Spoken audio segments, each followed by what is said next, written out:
Oh, you stupid piece of...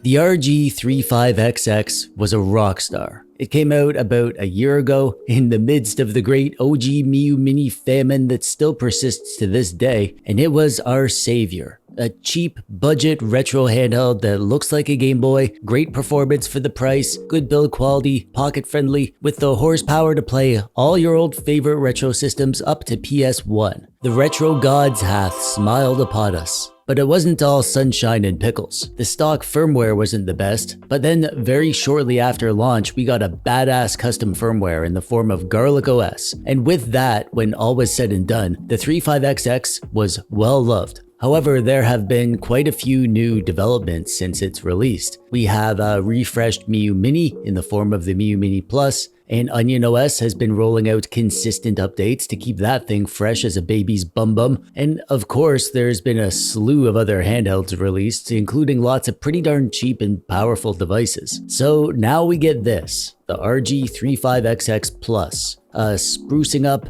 a tweaking of the hardware, an adding of more emulators, but ultimately sticking pretty close to the original. But is that enough? Well, yeah, actually. Sometimes turning something good enough into something more good enough is good enough, you know? The 35xx Plus is an awesome little thing. It's a small Game Boy, small enough to shove in your pocket. It has a great screen, it's comfortable, great controls, it's easy to use, and it comes preloaded with tons of games. Just like the original 35xx, it has the power to play all the old stuff, as well as some higher-end 3D systems like PS1. But unlike the 35xx, the Plus can also play Dreamcast, and Nintendo 64, and Nintendo DS, and PSP. Not all the games from those systems will play perfect, but all told, it's a pretty darn impressive performance bump. And considering that we now get Wi-Fi and Bluetooth in addition to video out, this thing is a surprisingly full-featured unit, and it packs a lot of punch considering the price. Speaking of which, this is currently $79 on GoGameGeek, which is who sent this to me. However, right now they have a 15% off site-wide promotion, so it's actually only $67 with free worldwide shipping. If you want to pick one up, you can find it in the link in the description below. I'm excited to share this because it's a pretty cool little doodad, and I think it's going to be pretty popular. And today I'm going to show you what it is, what it could do, and some of the little tricks that I've found to make it a little bit better. First things first, let's talk about the guts of this thing. The 35xx Plus is powered by an all-winner H700. Also, we get a whole 1 GB of DDR4 RAM and a big old 3300 mAh battery. We also get the same 480p 3.5-inch IPS display, dual SD card slots, and now we get built-in dual-band Wi-Fi and Bluetooth 4.2. Really solid specs that we get here, considering the price. And now for the tour. Let's take a good hard look at this thing.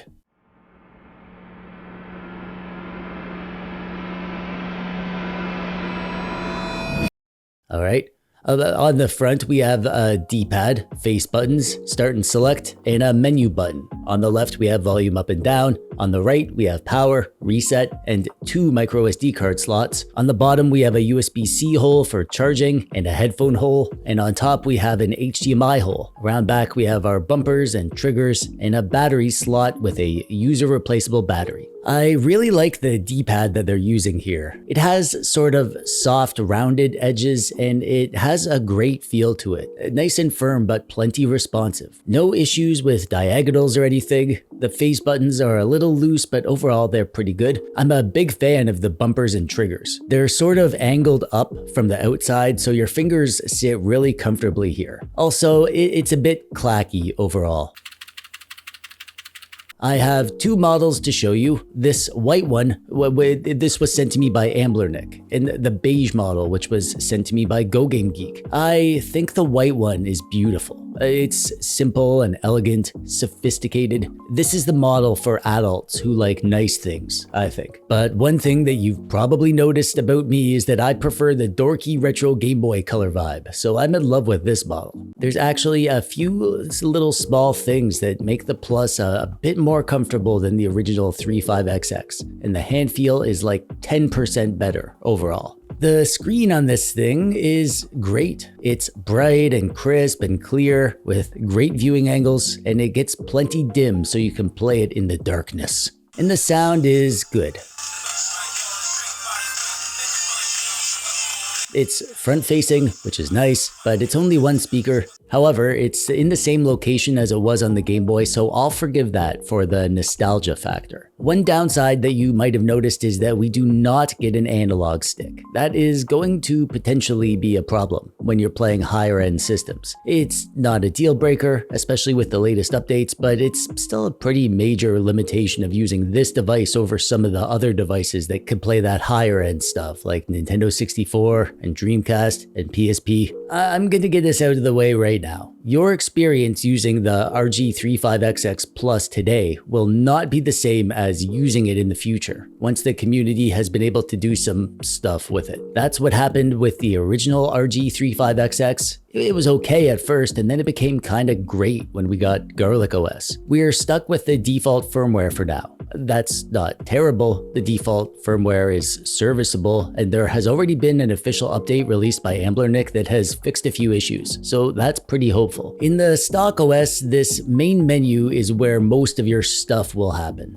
In here is all your game systems, and you can navigate through them and go into a system to see your games. You can press start to favorite a game, press A to launch a game, and then play the game. While you're in a game, you can press the menu button to open RetroArch, where you can tweak and twerk around with the settings. And of course, we get the typical hotkeys to save and load your state, show the FPS, and exit the game. Back in the main menu, we get favorites, history, and search. And then in the settings, you can do stuff in here like change the backlight, test your inputs, get into RetroArch so you can adjust the settings, and even reset the RetroArch settings if you mess stuff up. And you get your wireless settings where you can connect to Wi-Fi for retro achievements, and also we get Bluetooth settings for connecting a Bluetooth controller, and also Moonlight so you can stream PC games. Overall, it's pretty basic firmware, but it works okay. I don't have any major gripes other than it looks kind of ugly, and I don't like the way the emulators are organized. Oh, I should talk about that update that fixed a few things. In the first version of the system, there was no way to do touchscreen stuff on DS. So they added a way to toggle stylus control by tapping the power button in-game. And also in PSP, if you press R2, you'll be able to swap between D-pad and analog emulation. So for those few games that require both, you can easily move between them. However, the update process is annoying. You'll have to download a huge image from their sketchy Google Drive. It took me days to get all the files for the image. I'm not going to explain it here. I just wanted to tell you about it and say that,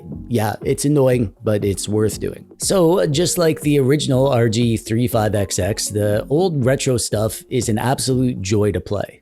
We don't need to worry about performance or analog sticks or anything like that. It all just works. I played everything. Some arcade, some Nintendo, Super Nintendo, Sega, all that stuff. No issues at all with anything. One thing that I did want to mention is that the included ROM lists are actually not too bad this time. They're way better than Amblernick usually does. There's no like weird naming conventions and no double games or anything. There's a few hundred games for each system, so obviously not every game is there. I just have the 64 gigabyte version here, so I guess that's not surprising. And maybe the bigger version has the whole sets, I don't know. The original 35xx had no problem with PS1. All the games worked great there, and obviously they work great here. And for the vast majority of PS1 games, the analog stick was optional, so you don't have to worry about not being able to control your games properly. And now on the 35xx Plus, we get Nintendo DS.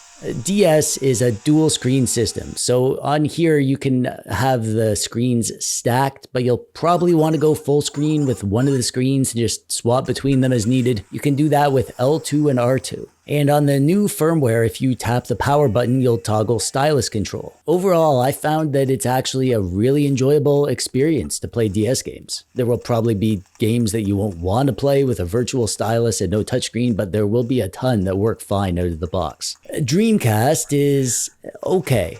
Out of the box, you'll find that they have it set to 240p, but most Dreamcast games ran at 480p. You can see here in House of the Dead, my gun crosshair is like chopped up looking. When I change the resolution in RetroArch to 480p, it clears that right up. I'm sure there will be lots of Dreamcast games that don't run well, but everything I tested ran fine. And it was genuinely a very nice experience playing these higher end emulators on a smaller little pocket friendly handheld like this. PSP is, it's not ideal. Playing 16:9 systems on a 4:3 screen. That said, it's not terrible. The games run surprisingly well, and if you don't mind the smaller screen, you can definitely enjoy some good PSP gaming. They even have it configured good. God of War was running. There was obviously some serious frame skip happening, but I didn't have to tweak this in any way. It ran, and the audio wasn't stuttering, and it was playable. Nice surprise there. And the last system that we'll be able to play is Nintendo 64. Like I said, you have to add your own games to even get this to show up. You'll find that the games don't run well by default, but there is one setting that you'll want to change. In your emulator settings in RetroArch, change the GFX plugin to Rice. Do that and a ton of the games that are stuttery and unplayable will suddenly become perfectly playable. Most Nintendo 64 will work, but some won't. And some stuff that runs good won't play good because we don't have an analog stick. Lots of Nintendo 64 games required analog control, so you're not going to have a great time with those games. And you don't get D-pad and analog control here. So if some games needed both, you won't be doing the D-pad stuff at the same time as the analog stuff. So it works, some games work fine, but certainly not ideal for lots of games. And finally, we have to do it. We have to do the all-important Miyoo Mini comparison.